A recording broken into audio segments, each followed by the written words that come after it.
નીરબેન આપણે બે રહેશીએ તો કોક એવું સમજાવો કે આપણને ખબર પડે ને થોડું જ્ઞાન મળે એના વિશે. હવે એવું તો મારી પાસે ઘણું બધું છે, એમાંથી એક વિષય ઉપર હું તમને સમજાવું બરાબર કે જીવનમાં એને કોઈ દગો ના કરવો એમ. તો દગા વિશે એક કહાની સાખી કે એના ઉપર એક વાત છે કે દગો કોઈનો સગો નહીં, દગી મળ્યું દાવો, રાજકુમારી રાજ કરન રેશે માર્યું બાવો.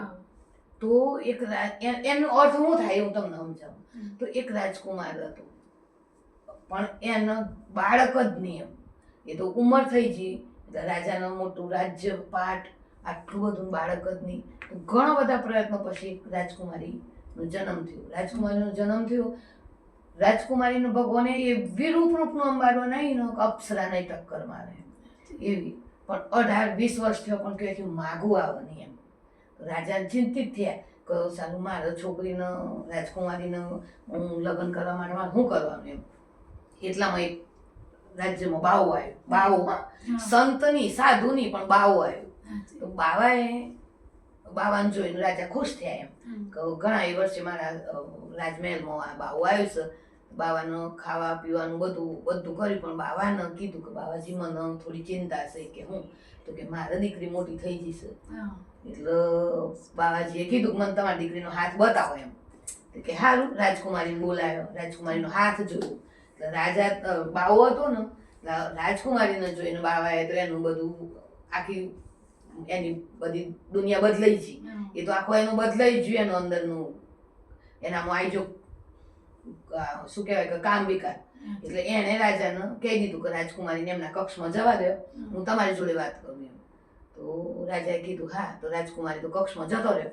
પછી રાજાને કીધું કે રાજાજી આ દીકરી જો વધારે તમારા મેલમાં રહે તો તમે જેમ બને એમ જલ્દી હોય ગમે તે ઉપાય કરો, બાકી વધારે જો આ મેલમાં રહી રાજકુમારી તો રાજકુમારી તમારું તનોત પનોત કાઢી નાખે. કે એવું કે હો તો શું કરીએ એમ. તો વિચારો કરીને પછી કીધું કે એક કામ કરો, લાકડાની પેટી બનાવો, લાકડાની પેટીમાં રાજકુમારીને પૂર દેવો, નદીમાં તણાથી મૂકી દો, એટલા તમારે કે પ્રોબ્લેમ સોલ્વ થઈ જાય એમ. રાજા વોદરો, રાજા તો મોની જાય એટલે પછી લાકડાની તૈયાર કરી પેટી તૈયાર કરવા આલી. એ કહેતા હું એટલામાં જઈ આવું મારા આશ્રમી. એ તો બાવો તો આવ્યો આશ્રમમાં એને કીધું કે ભાઈ જો હું અમુક તારીખે આ નદીની જોડે જતો આશ્રમ, એટલે એમ કે આ તારીખે નદીમાં પેટી તણાતી આવો તો એ પેટી તમારે લેન ઉપર મૂકી દેવાની, કોઈને કશું બોલવાની નહીં, ખોલવાની નહીં. કે હા. હવે આ તો એક બાજુ પેલા ચેલાઓ તૈયાર અને એક બાજુ હોય બાવાએ પેટીમાં પૂરી દીધી રાજકુમારી. પેટીમાં પૂરી અને બધી વિધિ કરી નાખી, વિધિ કરી અને પેટી તણાતી મૂકી દીધી નદીમાં મૂકી. એટલે પછી જો તરત તો બાવ ના નીકળે ને એટલે તો બધું લેવા રહ્યું કે ભાઈ મેં આ બધું આ કર્યું એનું મન તમે આલો એમ. એટલે એ બધું લેવાતો રહ્યું. એટલામાં વચ્ચે રાજકુમાર સિપાહીઓ લઈને ઘોડો પાવા આવ્યા. તો રાજકુમારે જોયું પેટી. પેટી લાકડાની આવડી મોટી અંદર શું હે એમ.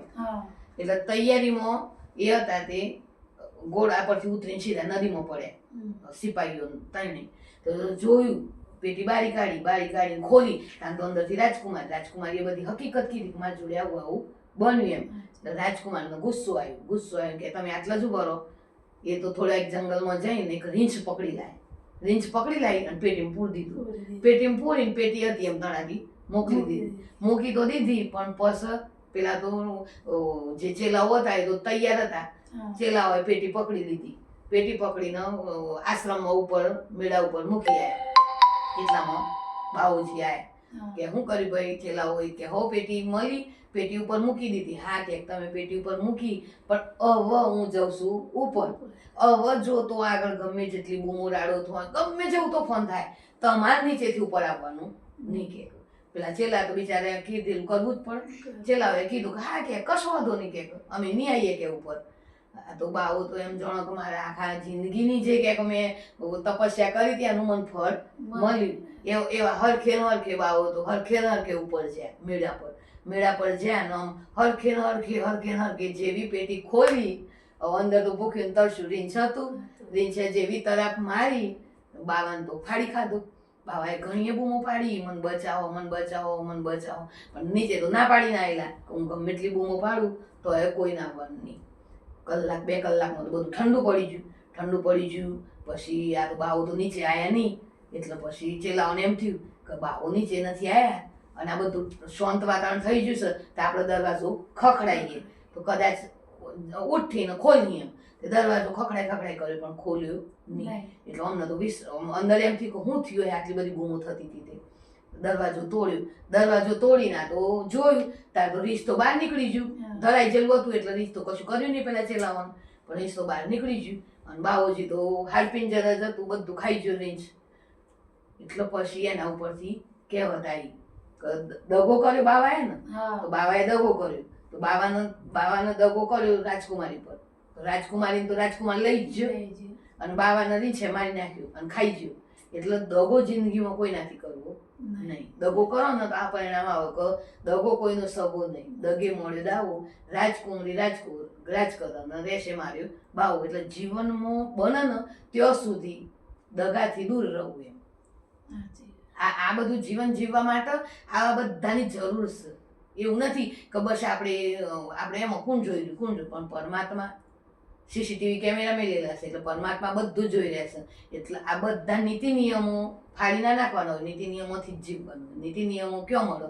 સત્સંગમાં જઈએ ને, ભણવામાં નથી. આ જે જરૂર છે ને જીવનમાં આપણા જીવનમાં જેની જરૂર ને એ ભણવા મળતું નથી. એટલે બાળકોનું નાનપણથી થોડું મને તો મારા બાપાનું આ બધું જે ભરી મેળ્યું છે ને અંદર જ્ઞાન, એ બધું મારા બાપાનું આવેલું છે. કમન રાત પડે ને એટલે દરરોજ આવી કહાનીઓ બોલવાની ને સમજાવવાની. એટલે બધી કહાનીઓના તો ભંડાર. એટલે બધું રોજે એક કહાની કહેશું. બરાબર દર્શક